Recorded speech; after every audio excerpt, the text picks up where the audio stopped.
multiple gazelles over there, so just bear with me.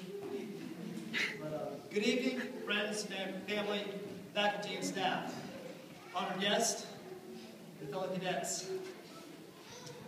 I'd like to thank every one of y'all for coming. It took every one of you guys to make it this far. It has been a long and challenging road. The past 9 months seem like eternity, but we're here. As I look back at March, we were a class of 35 cadets, each striving for the same goal. Only 11 of us are here today to share with you this milestone in our lives. It's hard to believe that the only way we knew each other was by looking at a name tag or the back of our PT shirts. Now we not only know each other's names, but we have nicknames as well.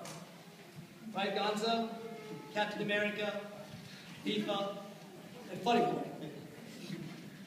We made it. We didn't give up. We're Class 12B. For those of you all who do not know, this institution has been the proving ground for me, as well as my fellow cadets. HCC's Police Academy has gone above and beyond the call of duty to provide us with an optimal learning facility.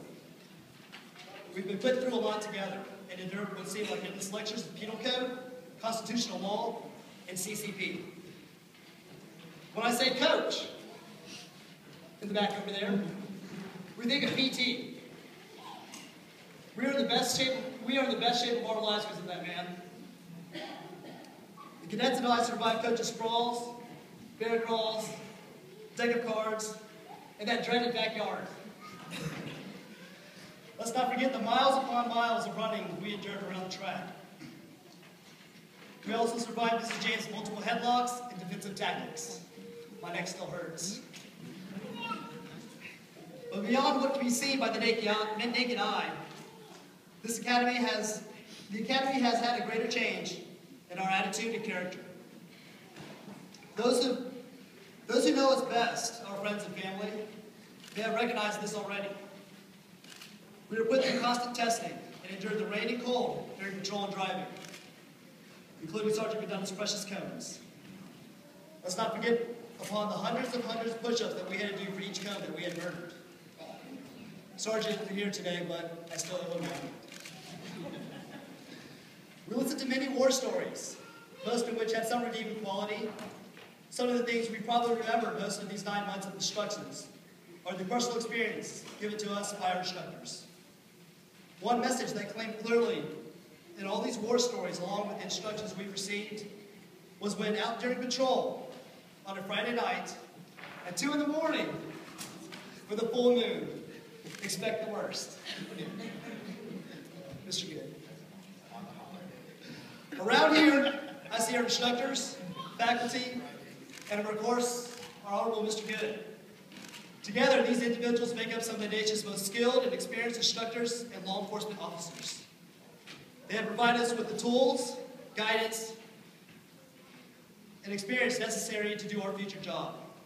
Let's give these people a round of applause.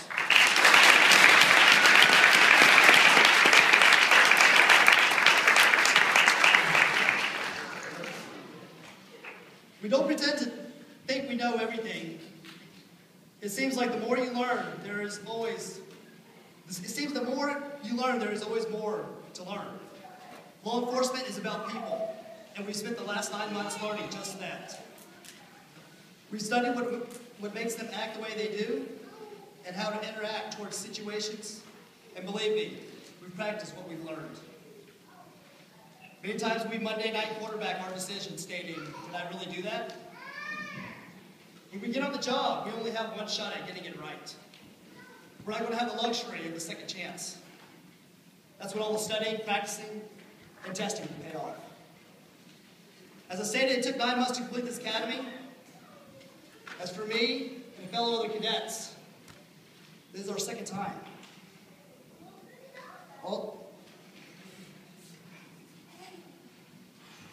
Excuse me.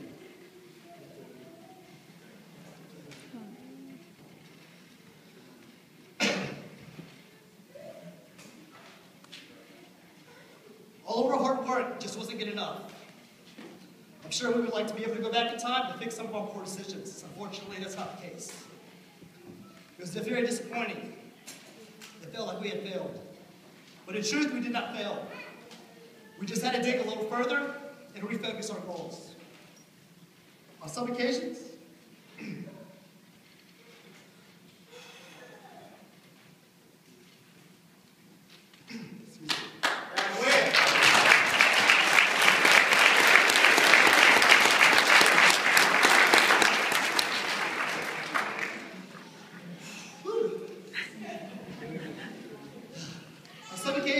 I would have some informative conversations with Mr. Good in his office. Every time I would go in there, I would look at a certain picture in his office of a frog in a bird's mouth. This frog was trying his hardest not to get eaten alive while holding the bird's mouth open.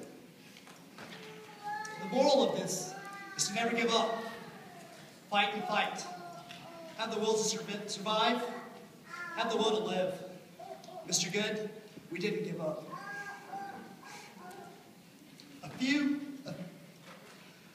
Some words from my fellow cadets. Don't think of failure as an obstacle to your life, but think of failure as one of your biggest allies.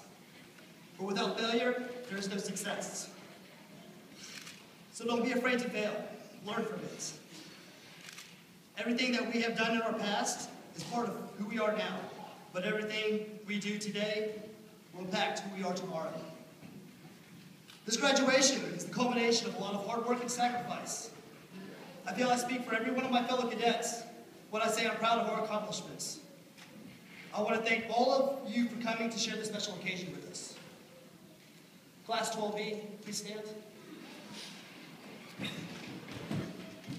About face. In front of us today, I see your family, friends, proud parents, supportive spouses, and admiring children. They have provided you with the foundation that has led you to this ceremony and will continue to be a reminder of why you answer the call to protect and serve. Let's give these important people, your loved ones, a round of applause.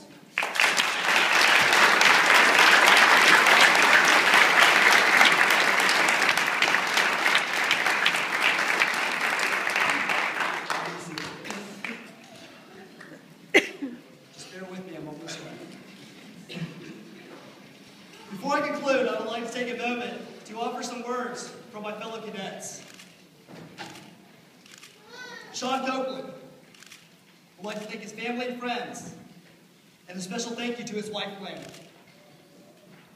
Keith Harris would like to give thanks to all of his family and friends who supported him through the academy, and a special thanks to his wife, Alice Hale, and his soon-to-be-born son, Jax Harris, who has been his physical and mental motivation to keep pushing him when he didn't have the strength to carry on. Kimmy Gomez.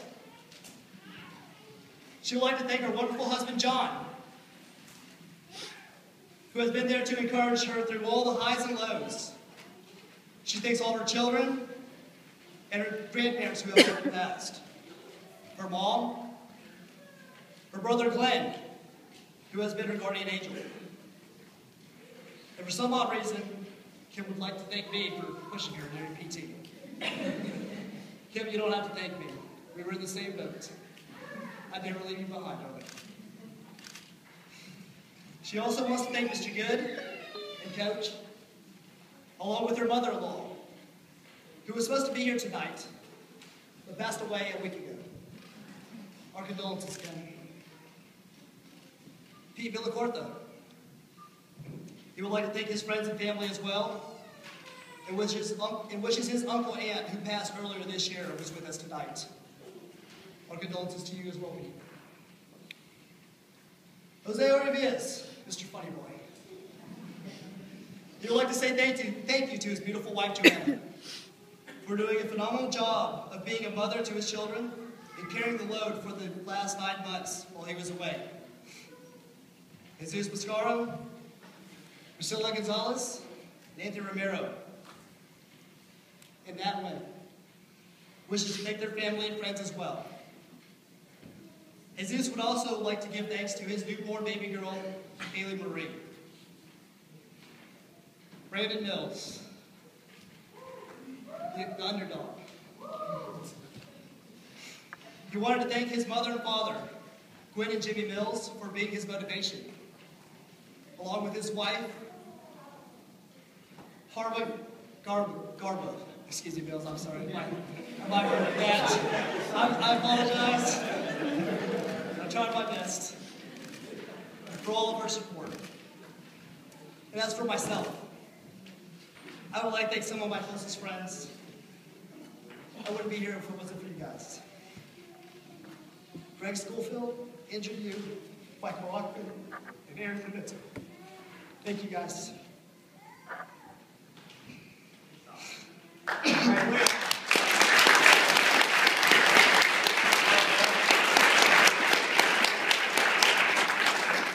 To the father I never had, Mr. Steve Wilson. Thank you for being a father to me and teaching me how to always work smarter than what you're working on and how to be a man. And to all the strong women in my life who sacrificed the most to get me where I am today, I'd like to thank my sister, Brady Nguyen, for helping me with all my applications and resumes. Linda Dang for helping me through the tough times and being a true friend when I needed the most. Jessica Seymour for all the motivational talks we've had. Danielle Scamilla for all of her support and keeping me on the right path. I made it. And most importantly, my mother, Kim Trent. Mom, you're the biggest motivator. You are and forever will be. You did a good job. You're my mom. And I love you.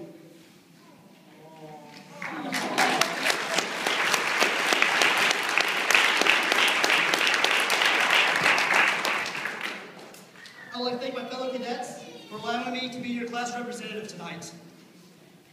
It is an honor. I wish to end with a message to my fellow cadets. It's no more push-ups, guys. No more running. No more reports. This is what we've been shooting for, and we can now holster our weapons. But in truth, this is just the beginning of our careers. But I want you guys to know, no matter where you are or what the situation may be, if you were ever in need, myself and 10 other cadets will always be there for you. And as Sergeant Rodney Jackson would say, got your back up. Thank you, Class 12B.